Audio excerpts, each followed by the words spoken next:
we're looking for a variety of things that can introduce history, science, etc. to our visitors. So we have a pretty wide canvas from which we can choose from. Even with this wide variety of subject matter, we always focus on the messages that will enrich every visitor's experiences of the preserve. We try to determine what the goals for the exhibit are, what we're trying to communicate for our visitors. We dial it down a little bit farther. What are the learning goals for our various visitors, depending on their age? So once we've determined what our main message is, we're going to do some brainstorming. We're going to try and figure out what is the best way to communicate that to visitors. Mounting so many successful educational exhibits takes a born curator and one who's chosen a career path that's been museum-oriented every step of the way. I always went to museums. They were a comfortable place for me. I also liked telling stories. I like stories, so I kind of gravitated towards history. Aaron's resume reads like the perfect job description for his current curatorial role at the Preserve. I supervise all aspects of the exhibit program. So everything from designing and planning new exhibits to planning and choosing and installing and deinstalling.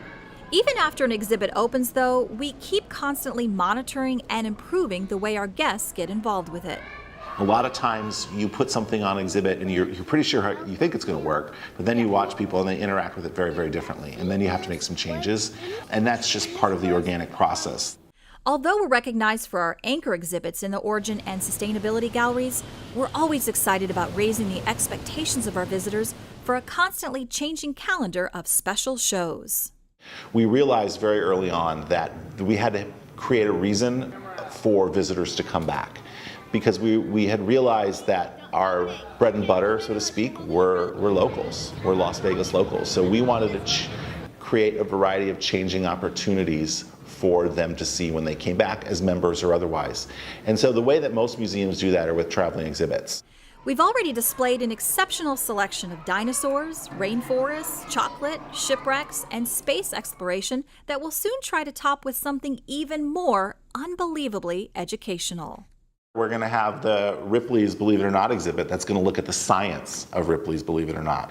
That exhibit, it's very much like, ooh, science wonders. You know, you see these books when you're a kid, like The Wonderful World of Science.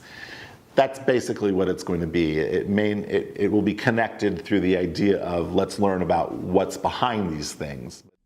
Along with the wide world of traveling exhibits we offer, our guests also appreciate our shows of regional and very local arts and culture.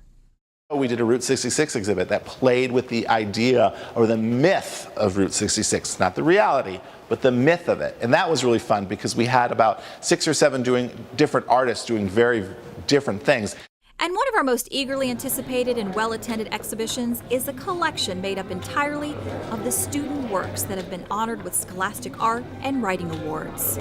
That's a great opportunity for us to show to the community that we really want to engage them, and we encourage, we have students of really high skill level compete in that and show in that particular. We have over 1,000 people usually show up for that art gallery opening. So it's quite popular. In fact, we actually have it outside. There's no way we can get it in here, and we usually have a long line, over an hour long, to get into this gallery. As proud as we are of all of our grand openings, we're just as pleased with the finely tuned team of skilled professionals who make our simplest and most complex installations proceed so easily. Sometimes we're looking at an exhibit where we might bring it in on a Monday morning and it is ready to go by Thursday afternoon or Friday afternoon. Sometimes, though, we might work non-stop, not even taking weekends off, for 14 days.